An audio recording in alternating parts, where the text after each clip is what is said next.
நான் மறுபடியும் சொல்றேன், நாங்க கூட்டணியில பேசிட்டு தான் இருக்கிறோம். விரைவிலே அறிவிப்போம். நீங்க இல்ல, அதாவது நான் இந்த கூட்டணி சம்பந்தமான எந்த கேள்விக்கும் நான் பதில் சொல்ல போறது கிடையாது. ஏன்னா நாங்க கூட்டணி பேசிட்டு இருக்கிறோம். பேசி முடிச்ச பிறகுதான் விவரங்கள் உங்களுக்கு நாங்க முடிவு செஞ்ச அன்னைக்கு நாங்க உங்களுக்கு தெரிவு பண்றோம். அது ஏங்க உங்ககிட்ட சொல்லணும்? நானு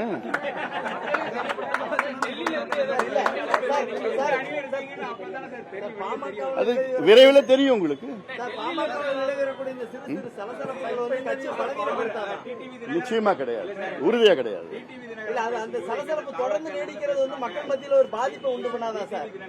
அது அவருடைய நிலைப்பாடு, எங்களுடைய நிலைப்பாடு நான் சொல்லியிருக்கிறேன்ல.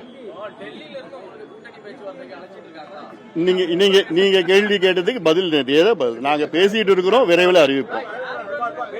ஏங்க கொஞ்சம் பொறுத்துங்க, பொறுமையா இருங்க. நாங்களே பொறுமையா இருக்கோம், நீங்க பொறுமையா இருக்க மாட்டீங்க. சில வாரங்களில் சமீப காலத்தில் தமிழ்நாட்டில்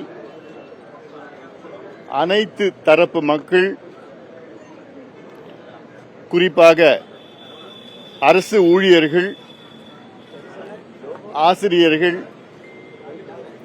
துப்புரவு பணியாளர்கள், மருத்துவர்கள், செவிலியர்கள், மாணவர்கள், பெற்றோர்கள், பெண்கள் போன்ற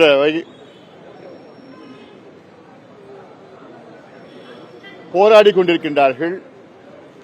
திமுக அரசை எதிர்த்து போராடி கொண்டிருக்கின்றார்கள். அவர்களுடைய நீண்ட நாள் கோரிக்கையை நிறைவேற்ற வேண்டும் என அன்றாடும் போராடி கொண்டிருக்கின்றார்கள். இன்று கூட இடைநிலை ஆசிரியர்கள் சம வேலை சம ஊதியம் வேண்டும் என்று போராடி அரசு அவர்களை கைது செய்திருக்கிறது. அதேபோன்று துப்புரவு பணியாளர்கள் நீண்ட நாட்களாக சென்னையிலே போராடி கொண்டு இன்று அவர்களையும் கைது செய்து கொண்டிருக்கிறது சர்வாதிகாரியான திமுக அரசு. தமிழ்நாட்டிலே ஆட்சி நடைபெறவில்லை. ஒரு சர்வாதிகாரத்தனமான ஒரு நிலை இருக்கிறது. இவர்கள் தேர்தலுக்கு முன்பு எத்தனையோ வாக்குறுதிகளை கொடுத்தார்கள், பொய் வாக்குறுதிகளை கொடுத்தார்கள்.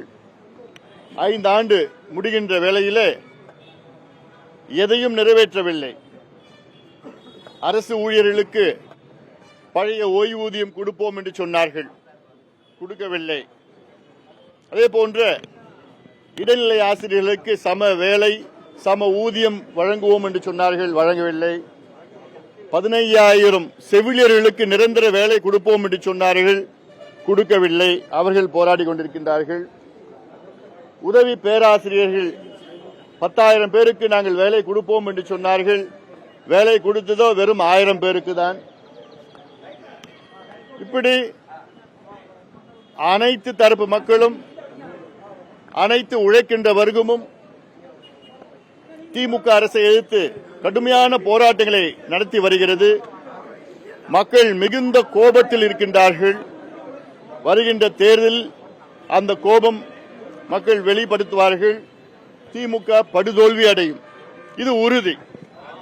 அதே வேளையிலே தமிழ்நாட்டில் நடந்து கொண்டிருக்கின்ற ஒரு மோசமான ஒரு ஆட்சி, திமுக ஆட்சி வருவதற்கு முன்பு 5 ஆண்டுகளுக்கு முன்பு தமிழ்நாட்டினுடைய நிர்வாக கடன், மொத்த கடன் கிடையாது, நிர்வாக கடன் 4,30,000 கோடி. இன்று தமிழ்நாடு அரசின் நிர்வாக கடன் 9,55,000 கோடி. இந்த 5 ஆண்டு காலத்தில் 2 மடங்கான தமிழ்நாட்டினுடைய அரசினுடைய கடன்.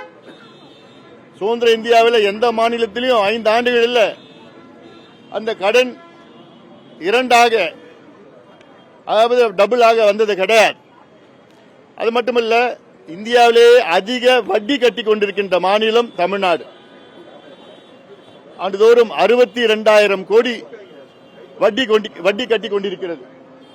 இன்னும் சொல்ல போனால் தமிழக மக்கள் மீது, ஒவ்வொரு நபரில் மீது, தமிழ்நாட்டில் வாழ்கின்ற ஒவ்வொரு நபர் மீது கிட்டத்தட்ட 1,20,000 ரூபாய் கடன் வாங்கி கொண்டிருக்கிறது தமிழக அரசு. இப்படி ஒரு மோசமான நிர்வாகம் இது வரைக்கும் நம்ம பார்த்தது கிடையாது. அதாவது நிர்வாகத்துக்கு கடன் வாங்கலாம், கடன் இல்லாம கடன் வாங்காம அரசு நடத்த முடியாது, அது வேற. ஆனால் அந்த கடனை மூலதன செலவுக்கு தான் கடன் வாங்கணும்.